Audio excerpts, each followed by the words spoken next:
Schubert Symphony has an interesting history because Choo-San's ballets were always thought of as being very contemporary. They were sleek, they were fast, they were extremely musical, and they were a step into the next place of classical ballet. They didn't go backwards, they went forward. 4 movements, very nice music. One of the most classical pieces that Choo-San's created. Introduced me formally into the world of professional ballet.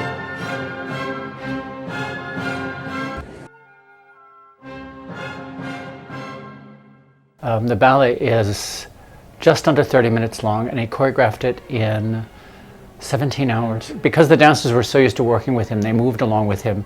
Now, it took a lot longer to get it all refined and cleaned up and everything, but he went fast, and that was nice. Everybody thinks that Schubert's one of my favorite ballets. I do like Schubert a great deal. After Choo-San created it for Washington Ballet, I went to the Royal Swedish Ballet and staged it there. And because of having my Swedish heritage and being close to that company and those people, Schubert took on a different place for me in my head because it came from Washington, which was my home company, and I got to do it at the Royal Swedish Ballet, which was my heritage. Choo-San's piece in general is so musical, and I love when movement and music fit so nicely together. And of course, dancing with Kenya, we can work on our partnering again. This piece is quite long and require a stamina. I'm trying to work towards it every day and use during this rehearsal also. So I think it's really helping myself as a dancer. I've done this quite a lot already. For now, I've probably done it for a couple of years now.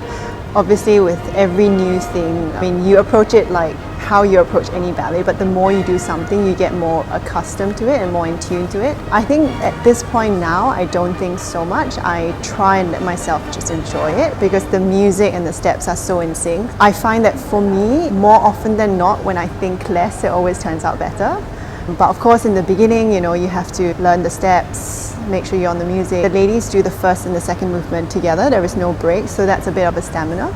So in the beginning, that was a little bit of a challenge because the demis have a solo in the second movement. So that's something that you need to get yourself up to speed with. But I think now, if you ask me, it's something that I try to not think too much.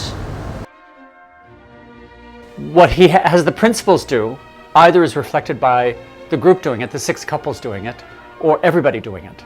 So it's not like they all stand back and watch the principals dance. There are very few passages in which the principals are dancing alone. So he asks a lot of all the dancers.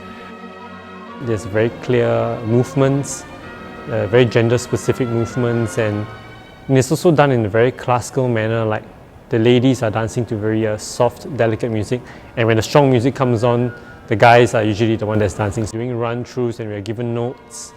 And personally, anything special that I need to do is really just to remember the different stylistic corrections. Of course, Choo-San is a very distinct style. Like he likes his arms done in a certain way and the posture in a certain way. So I remember that for each different ballets.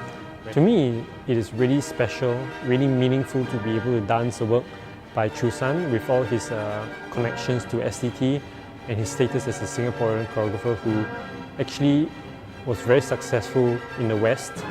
And I think it's really an honor to be able to do his work and to carry on his heritage and his legacy here in Singapore, especially as a Singaporean myself. I mean, he was one of the first Singaporeans to take that leap of faith and go out and be a dancer and then after that create work. And so I think I feel very honoured to do his work, and I hope I do his work justice.